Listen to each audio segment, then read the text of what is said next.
बुद्ध धर्म एक शांति और समता का मार्ग। बुद्ध धर्म को एक शांतिपूर्ण और समानता पर आधारित धर्म माना जाता है, जिसमें कोई जातिवाद और जाति विवाद नहीं है।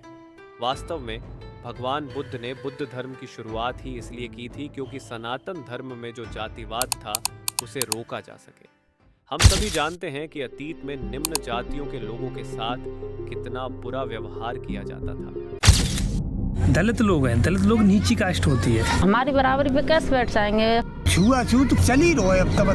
उन्हें खवाए देता है, हम उन्हें यहाँ खाते रहें। हम लोग नीचे कौम के हैं, वो लोग ऊंची कौम के हैं, तो उन लोगों के घर में हम लोग कैसे जा सकते हैं? छुआछूत मानते हैं ना, बच्चे भी बड़े भी सब लोग मानते हैं। हम जानते हैं कि बाबा साहेब अम्बेडकर के साथ कितना बुरा व्यवहार किया गया था, लेकिन क्या इसका मतलब ये है कि बुद्ध धर्म में जातिवाद नहीं है?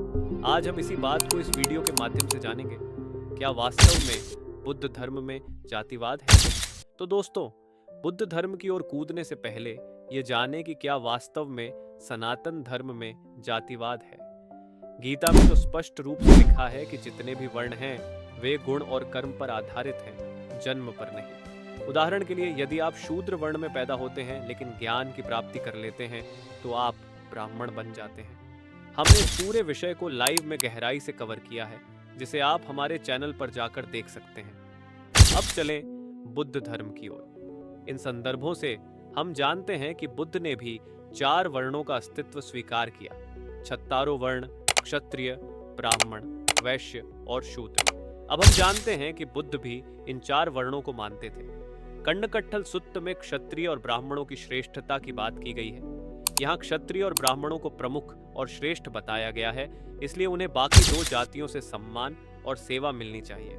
इतना ही नहीं, बल्कि विनय पिटक में तो नीच जातियों की पूरी सूची ही दी गई है: चांडाल, वेण, टोकरी बनाने वाले, नेसाद, शिकारी, पुक्कुस, सफाई करने वाले, रथकार, रथ बनाने वाले आदि। यदि आप किसी भिक्षु को चांडाल या नेसाद कहते हैं तो यह किसी गाली से कम नहीं है और इसके लिए प्रायश्चित्त आवश्यक है। यहाँ तक कि बुद्ध या बोधिसत्व भी कहते हैं कि बोधिसत्व का अर्थ होता है जिसमें बुद्ध बनने की क्षमता हो, तो ऐसा पुरुष भी केवल क्षत्रिय और ब्राह्मण कुल में ही जन्म लेता है। इतना ही नहीं, बुद्ध अंतरजातीय विवाह के सख्त खिलाफ थे और इसी बात पर बुद्ध ब्राह्मणों की आलोचना भी करते थे, क्योंकि उस समय ब्राह्मण अन्य जातियों की महिलाओं से विवाह कर लेते थे। इस कारण से बुद्ध कुत्तों को ब्राह्मणों से बेहतर बोलने लगे कि कुत्ते तो आपस में ही मिलते हैं, लेकिन ब्राह्मण जाति के बाहर विवाह करते हैं। इतना ही नहीं, बुद्ध के अनुसार 5 प्रकार के ब्राह्मण होते हैं। फर्स्ट ब्रह्मा जैसे ब्राह्मण, सेकंड देवताओं जैसे ब्राह्मण, थर्ड जो मर्यादा का पालन करते हैं, फोर्थ जो नैतिकता के नियमों का उल्लंघन करते हैं, फिफ्थ चांडाल जैसे ब्राह्मण का वर्णन को आप अंगुत्तर में पढ़ सकते हैं। इतने सारे संदर्भों से तो हमें यही पता चलता है कि बुद्ध मानते थे कि कुछ जातियां जन्म से ही ऊंच या नीच होती हैं और वे अंतर जातीय विवाह के खिलाफ थे, और कैसे जातिवाद बौद्ध ग्रंथों में है। लेकिन ऐसा भी हो सकता है कि ग्रंथों में तो जातिवाद हो लेकिन लोग इसे न मानते हों।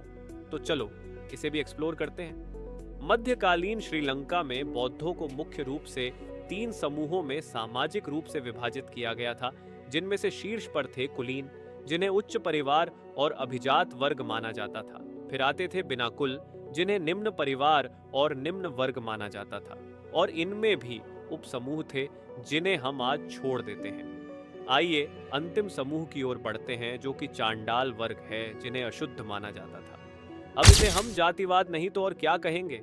इतना ही नहीं, बल्कि कोई भी वर्ग अपने समुदाय से बाहर शादी करने को एक वर्जित मानता है। चांडाल जाति को तो बहिष्कृत ही माना जाता है और उनके समुदाय से संबंध बनाना अन्य जातियों द्वारा सख्ती से मना है। यहाँ तक कि अगर कोई पगोड़ा से शादी कर लेता है और उसका बच्चा होता है तो उस बच्चे को भी अशुद्ध और निम्न जाति का माना जाएगा। ये तो मैंने आप लोगों को सिर्फ एक झलक दिखाई है। नेपाल, लद्दाख, म्यांमार जैसे देशों में तो और भी ज्यादा जातिवाद होता है। अगर आप लोगों को इस पर एक अलग गहन वीडियो चाहिए तो कमेंट करें। और आज के लिए बस इतना ही। जय श्री राम, जय आर्यवर्त, राधे राधे।